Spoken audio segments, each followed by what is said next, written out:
Sometime between the years 620 and 560 BC, there came to the court of King Croesus a freedman known as Aesop. Years before, while he was still a slave, he had become well known as a storyteller. It would be a mistake to look at Aesop as just a teller of tales or a jester, for while he certainly amused his listeners, his main purpose was to instruct. King Croesus may very well have learned more truths from Aesop's fables than from the philosophers and wise men of his court. Aesop was admired by many for his shrewd intelligence and wit, but his last visit to Delphi cost him his life. When he incurred the displeasure of the Delphinians, and yet this moved on beyond his time. The statue is erected in Athens in front of the statues of the 7 sages. Aesop never wrote down any of his fables. Aesop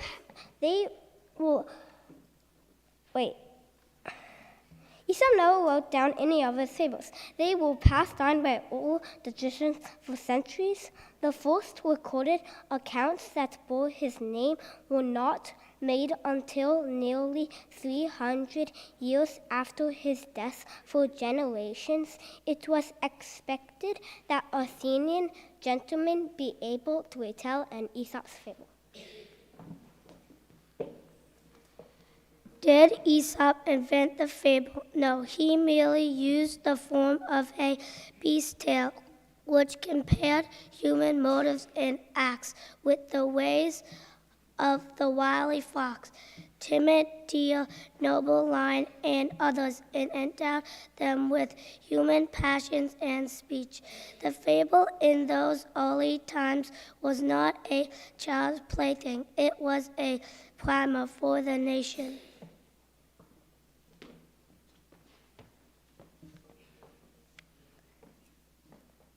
Despite the wit and terror of 25 centuries, the spirit of Aesop's fables is still intact, and here we are depicting them for you. As puppeteers, we invite you to decode the messages hidden in these beastly tales by Aesop.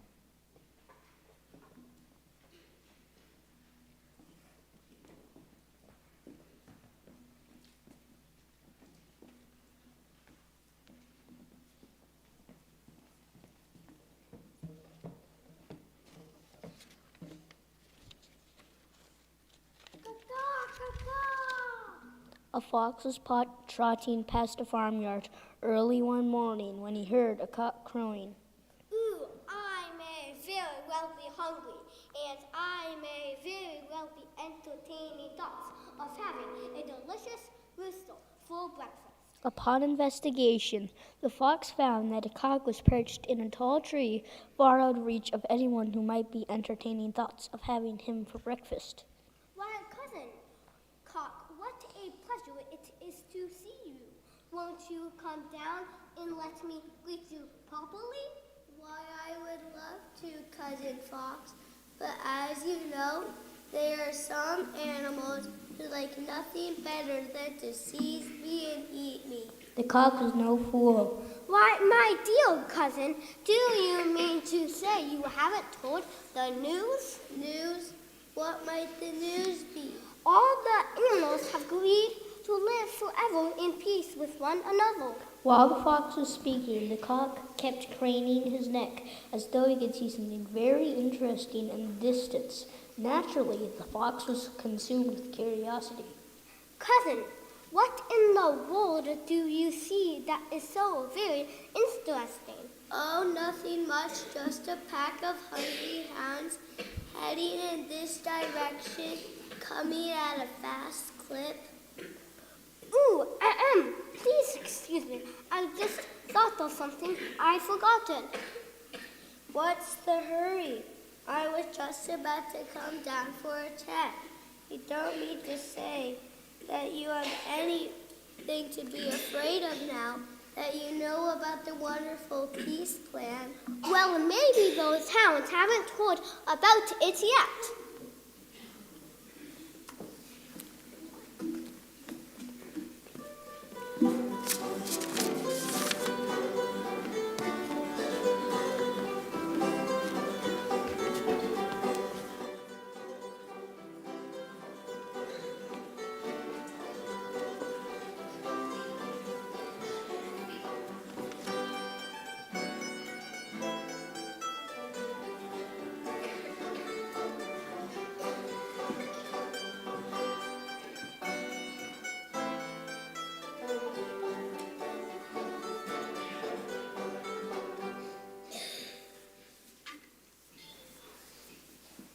This is the life for me. Eating, drinking, and singing. Summertime is fine. In time, autumn came.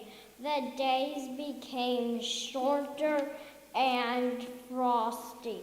During the warmer months, the ant had spent a fair amount of time busily storing away grains to tide him over the coming winter. The grasshopper came limping along, weak and lethargic. Oh, poor me. I am half perishing from hunger. Oh, dearest friend Ant, could you by any means spare a morsel from your grain store to save me from sure and torturous death? I say, what were you doing all during the summer while I was busy harvesting in preparation for the winter months? I do believe I heard the sounds of singing and merry frivolities while I worked to gather supplies for the winter months. I was not idle. I was eating, drinking, and singing all summer long. Well, since that is what you did all summer long, it looks as if you will have to dance all winter.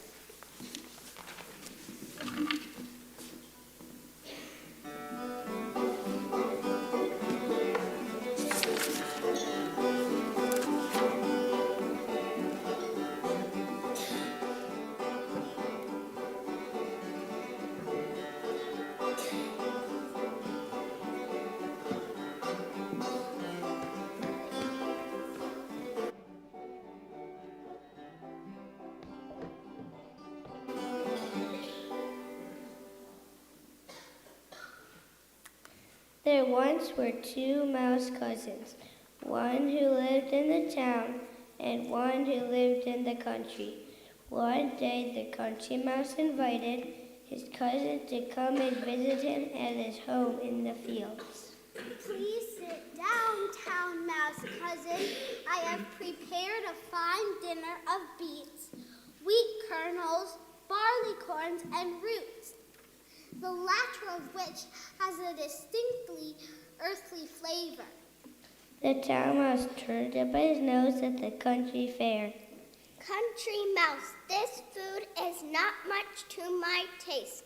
My cousin, you live here no better than the ants. I cannot understand how you can put up with such poor food as this. But of course, one cannot expect anything better in the country where comforts are rare. You should come with me, and I will show you how to live in luxury. And in just a week, you will wonder how you could have ever stood a country life. So when Town Mouse returned to town, he took the country mouse with him and showed him a larder containing flour and oatmeal and figs and honey and dates. I have never seen anything like this. Let us enjoy the luxuries made available to us. You will want some refreshments after our long journey. Thomas took his friends into a grand dining room. They found the remains of a fine feast, and soon the two mice were eating their mates of jellies and cakes and all that was nice. Suddenly they heard growling and barking. What is that frightful sound? Oh, it is only the barking of the dog who lives in this house. And what is that frightful sound? Oh, it is only the barking of the other dog who lives in this house. Only, I do not like the sound of that music at dinner. Just at that moment, the door flew open. In came two huge mastiffs, and the two mice had to scamper down and run off. I will take my belongings this instant and return home. What? Going so soon? Yes, better beans and corn in peace than cakes and ale in fear.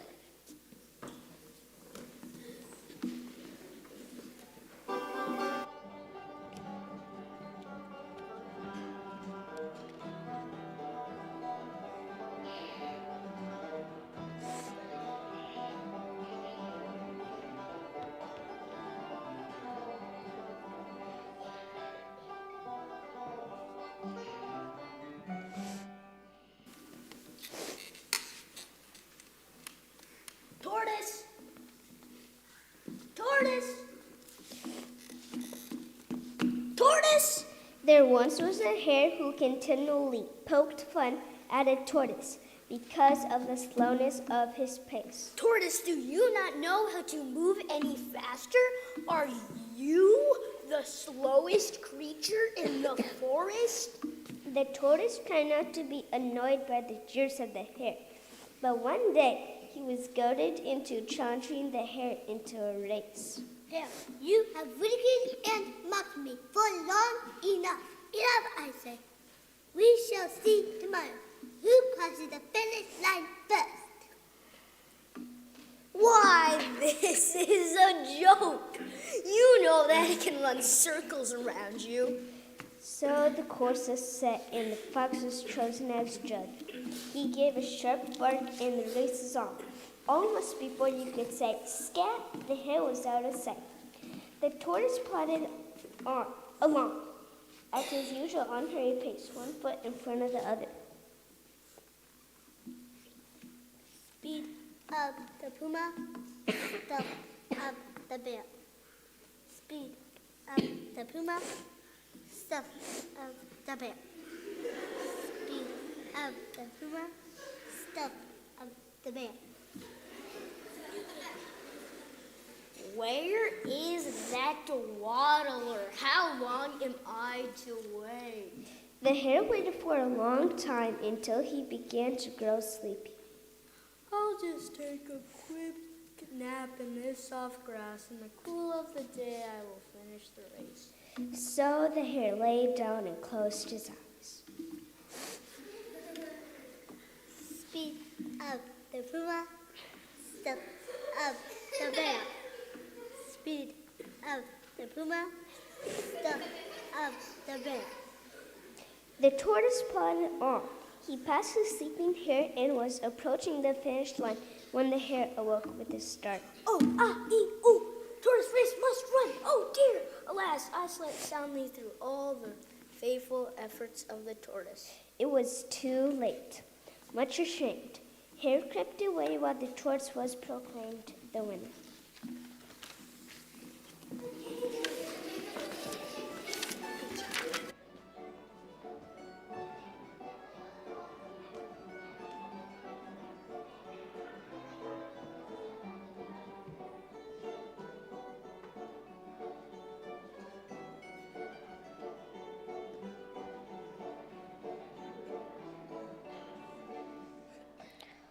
One day, a wolf saw a goat browsing near the edge of a high cliff. How glorious it is to be a nimble goat, able to climb on rocks and crags with ease. My dear friend, aren't you afraid you will get dizzy and fall and injure yourself? I am quite able to traverse rocks quite easily. The goat went on feeding.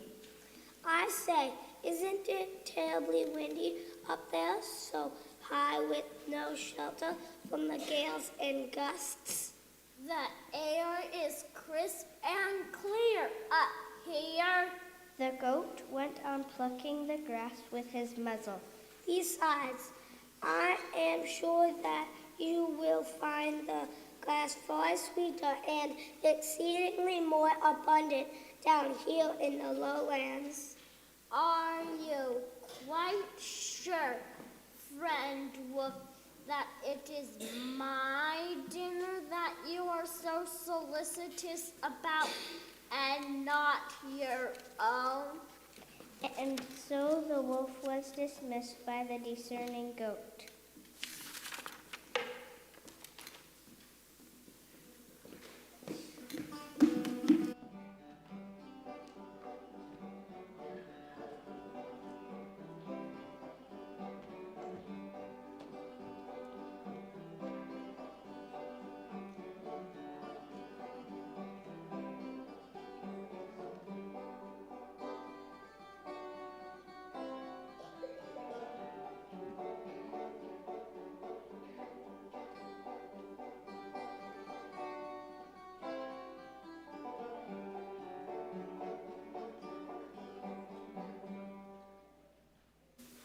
A lion was asleep in his den one day when a mouse, for no reason at all, ran across his outstretched paw and up the royal nose of the king of beasts. What fun to run up the royal nose of this great king of beasts. Who's waking me from my nap? The mighty beast clapped his paw upon the now thoroughly frightened little creature and was about to make an end of him. Oh, please don't kill me. Forgive me, O king, and I shall never forget it. A day may come, who knows, when I may do you a good turn to repay your kindness. The lion was amused at his prisoner's fright. You so small and feeble a creature as you could be of service to the assistant to the great king of beasts. Ha! Although he was unable to fathom that the mouse could be of any assistance to him, he surrendered his heart to sympathy and freed the terrified mouse. Oh, thank you. Thank you, your majesty, for sparing my life, though it be small. Good day. Not long afterward, the lion, while ranging in the forest for his prey, was caught in a hunter's net. He let out a dreadful roar that echoed through the woods. Roar!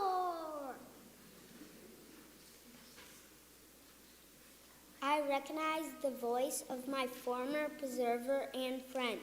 I am coming, your majesty.